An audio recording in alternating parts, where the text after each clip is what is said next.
Hi friends, welcome to our simple cooking channel. இன்னைக்கு நம்ம என்ன பார்க்க போறோம்னா கருணைக்கிழங்கு குழம்பு சிம்பிளா எப்படி செய்யறதுன்றத பார்க்கலாமா? வாங்க வீடியோக்குள்ள போலாம்.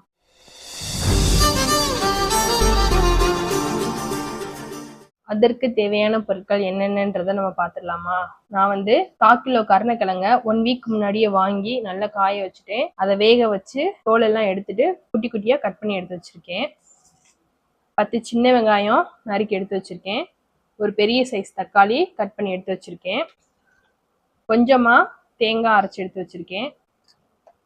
இதுக்கு தேவையான அளவு புளி கரைசலும் எடுத்து வச்சிருக்கேன். ஒரு கொத்து கருவேப்பிலை, கொஞ்சமா வெந்தயம். வாங்க எப்படி செய்யறது பார்க்கலாமா? இப்போ குக்கர் ஹீட் ஆயிடுச்சு. ஒரு கரண்டி நல்லெண்ணெய் சேர்த்துக்கிறேன். இப்போ எண்ணெய் நல்லா காஞ்சிச்சு. இதுல நான் கொஞ்சமா வெந்தயம் சேர்த்துக்கிறேன். வெந்தயம் பொரியட்டும்.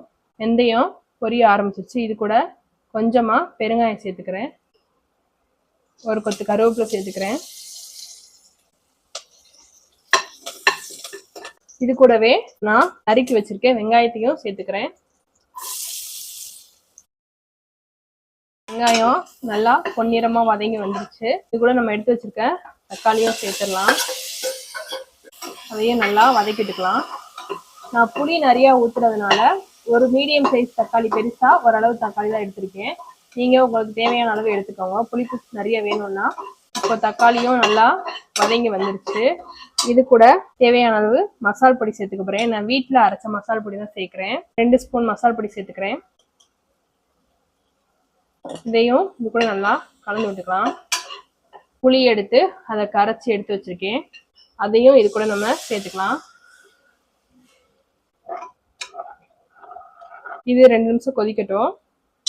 இந்த மசாலாவோட புளி நல்லா வெந்துருச்சு. இந்த ஸ்டேஜ்ல நம்ம எடுத்து வச்சிருக்க தேங்காயும் இது கூட சேர்த்துடலாம். இதுக்கு தேவையான அளவு உப்பையும் நான் சேர்த்துக்கிறேன்.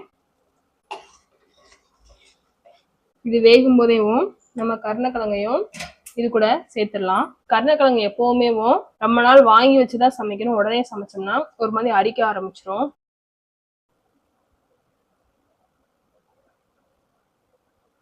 இந்த 4 கருணைக்கிழங்க நம்ம தண்ணியில கரைச்சி சேர்த்துக்கலாம். அப்படின்னா குழம்பு ரொம்ப டேஸ்டா இருக்கும். இந்த மாதிரி ஒரு 4 கருணைக்கிழங்க தண்ணியில கரைச்சு இது கூட ஆட் பண்ணிடணும். அப்ப சாப்பிட்டோம்னா குழம்பு ரொம்ப டேஸ்டா இருக்கும். நீங்க ட்ரை பண்ணி பாருங்க. குழம்பு நல்லா கெட்டியா கொழப்பா நல்லா இருக்கும். இப்போ இந்த குழம்பு நல்லா கொதிக்க ஆரம்பிச்சிச்சு. இந்த ஸ்டேஜ்ல நான் மூடி வச்சு ஒரு விசில் விட்டுக்க போறேன். அப்பதான் குழம்பு மசால் வாடை இல்லாம நல்லா இருக்கும்.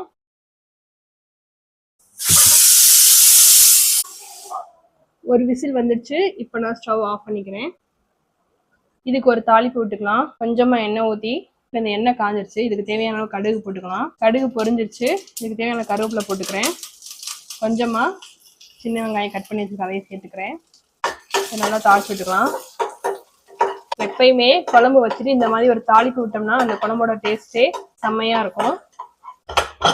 பார்த்தீங்கன்னா குழம்பு நல்லா வெந்து வந்துருச்சு.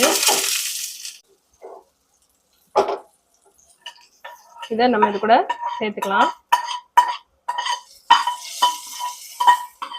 சுவையான கருணைக்கிழங்கு குழம்பு ரெடி ஆயிடுச்சு. இந்த வீடியோ உங்களுக்கு பிடிச்சிருந்ததுன்னா லைக் பண்ணுங்க, உங்க ஃப்ரெண்ட்ஸுக்கு ஷேர் பண்ணுங்க. மறக்காம நம்ம சேனலை சப்ஸ்கிரைப் பண்ணுங்க. Thank you friends.